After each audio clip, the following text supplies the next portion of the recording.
고대 예루살렘의 정중앙에 위치하여 수많은 역사와 신앙의 표면들로 덮여 있는 것이 있습니다. 바로 황금 사원입니다. 그러나 황금으로 덮인 돔 밑에는 숨겨진 바위에 비밀에 대한 이야기가 있습니다.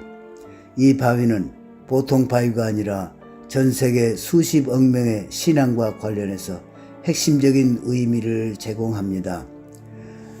저는 오늘 이 장소에 대한 충격적인 정보를 제공하면서 왜 이것이 인류의 미래에 발생할 사건들의 운명을 결정할 열쇠임을 설명할 것입니다. 황금돔 밑에 있는 그 바위에 대한 이야기를 합니다.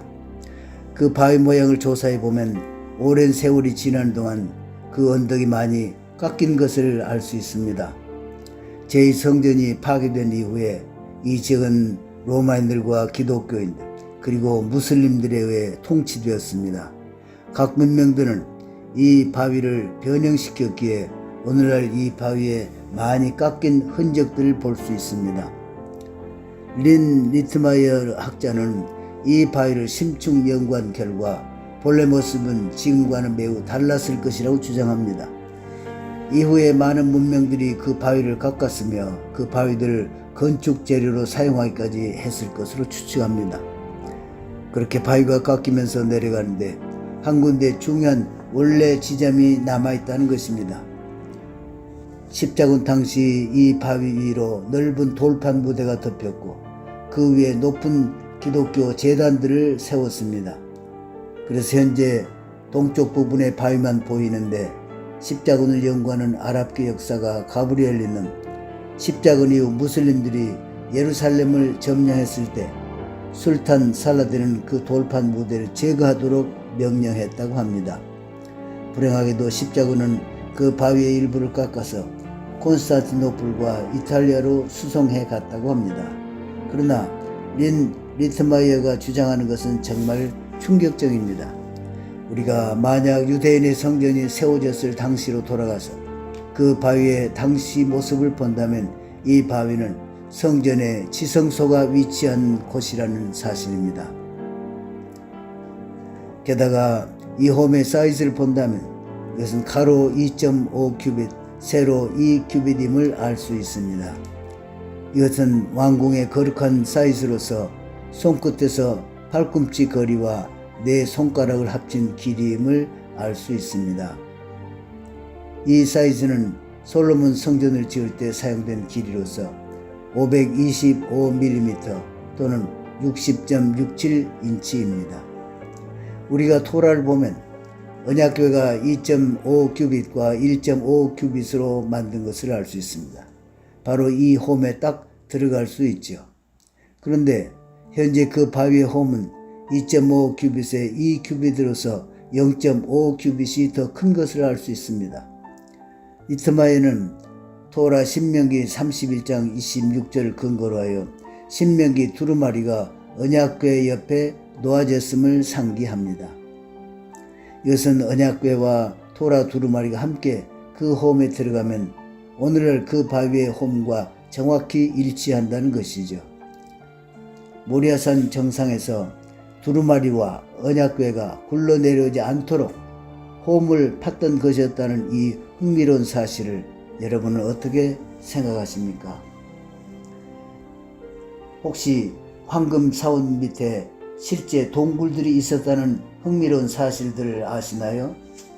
어떤 이들은 그 동굴 안에 실제 언약궤가 숨겨져 있다고 말합니다.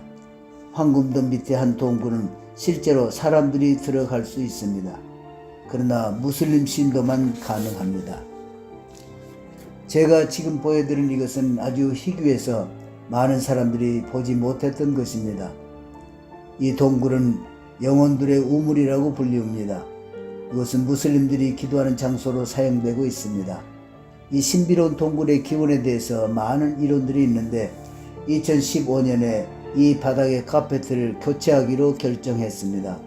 인터넷에 보면 이때의 장면들을 찍은 사진들을 볼 수 있는데 바닥이 아주 아름다운 타일로 장식되어 있는 것을 볼 수 있습니다. 이 바닥이 어떻게 생겼는지에 대해 알려진 것은 거의 없지만 십자군 당시 이 동굴은 지성소라고 불려졌고 이곳에서는 가브리엘 천사가 세례 요한의 출생을 예언했다고 전해집니다. 그러나 언약궤가 황금돔 내 그 바위 아래가 아니라 그 위에 세워졌을 것이라고 우리가 언급했습니다. 탐험가이자 아랍인이었던 리차드 프란시스 버튼 경우 이 동굴은 언약궤에 뿌려진 피들을 모으는 곳으로 만들어졌다고 주장했습니다. 그 다음 이 모여진 피가 흰놈 계곡으로 흘러 내려갔다는 것이죠. 또 다른 학자 아므리트 페로티는 이 영혼들의 우물이라고 불리는 동굴 밑에 또 다른 동굴이 있다고 제안합니다. 페로티는 바로 이 동굴이 언약궤의 위치에 대한 비밀을 푸는 열쇠일 것이라고 추측합니다. 흥미롭게도 버튼경도 그에 그래서 영혼들의 우물, 동굴 중앙에 막아놓은 어떤 구멍이 있는데 이것은 또 하나의 방으로 인도하는 입구일 것이라고 말합니다. 페로티가 그린 설계도에 보면 성전산 주위에 많은 비밀 동굴들과 구멍들이 있는데 아직 탐험되지 않은 곳들이라는 것입니다. 그는 자신이 비밀의 통로를 통해서 영혼의 우물 동굴 밑에 있는 동굴에 갈 수 있었다고 적고 있습니다. 유대인의 전통에 의하면 솔로몬이 처음 성전을 건축했을 때 신의 계시에 의해서 이미 그 성전이 훗날 파괴될 것을 알았다고 합니다. 그래서 세상에서 가장 현명했던 솔로몬은 만일에 대비해서 성전 밑과 주위에 비밀의 통로들과 방들을 만들어 놓았다는 것입니다. 그리고 위험이 닥쳤을 때 거룩한 성전 기물들이 그곳에 숨겨질 것을 명령했다고 합니다. 미드라시 전통에 의하면 제1성전이 파괴되기 약 40년 전에 살았던 요시야 왕은 레위인들에게 명령하여 언약궤와 금초대의 메노라 그리고 다른 성전 기물들을 솔로몬이 예배해 놓았던 비밀 장소들에 숨기게 했다고 합니다. 오늘날 이스라엘 성전산 관리소는 그들은 언약궤가 어디에 보관되어 있는지에 대한 기록을 소장하고 있다고 주장합니다. 그리고 오늘날 그 비밀의 방이 정확히 어디에 있는지 알고 있다고 말하는 자들도 있습니다. 성전 관리소는 그 언약궤가 안전하게 보관되어 있고 그것이 세상에 드러날 날을 기다리고 있다고 말하고 있습니다. 성전산은 아주 특별합니다. 이스라엘과 팔레스타인 안전조원들과 다른 종교를 가진 자들을 보면서 도대체 누가 이 지역을 통치하는 거지? 라고 물을 수 있습니다. 혹시 여러분은 매년 수천 명의 유대인들이 이곳에 들어가 기도하는 것을 아시나요? 물론 무슬림들은 이렇게 증가하는 유대인들을 보면 불편해합니다. 그래서 매년 이스라엘 보안대원들과 팔레스타인 사이에 잔인한 폭동이 일어나는 곳이기도 합니다. 유대인들에게 이 성전산은 제일 중요한 것입니다. 이곳에서 아브라함 이삭을 바쳤고 그의 성전이 여기에 세워졌다고 믿기 때문입니다. 물론 이삭 대신 하나님께서 제공하신 양이 희생제물로 드려졌습니다. 그러나 여러분은 무슬림들은 그때 제단에 올라간 아들이 이삭이 아니라 이스마엘이라고 믿는다는 것을 아셨습니까? 아브라함은 사라의 여종 하갈을 통해 낳은 첫째 아들 이스마엘과 아내 사라를 통해 낳은 이삭이 있었습니다.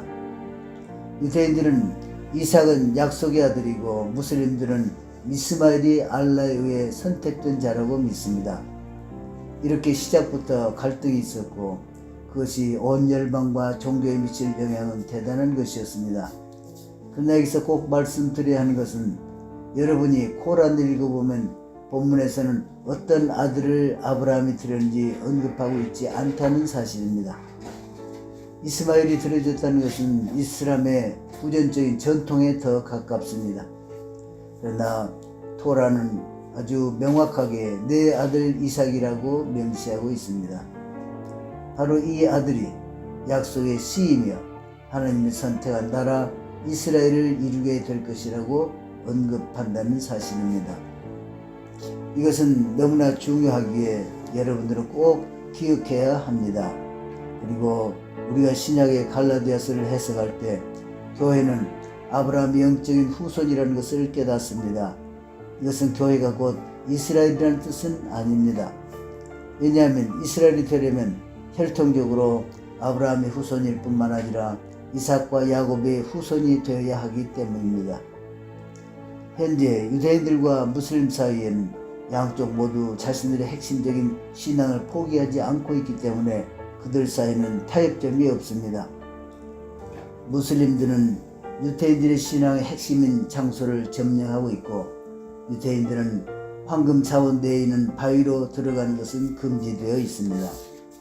이 바위는 유대인들에게 아브라함과 이삭에게 연결하는 지점이며 솔로몬과 스룹바벨이 세운 성전들과 연결되는 장소입니다. 유대인의 문헌들에 의하면 하나님은 세상을 창조하실 때 성전산의 이 바위를 중심으로 시작하셨다고 기록합니다. 즉 지구를 창조할 때 하나님께서 주춧돌로 사용된 돌입니다. 따라서 이 장소는 유대인들에게는 너무도 중요한 장소입니다.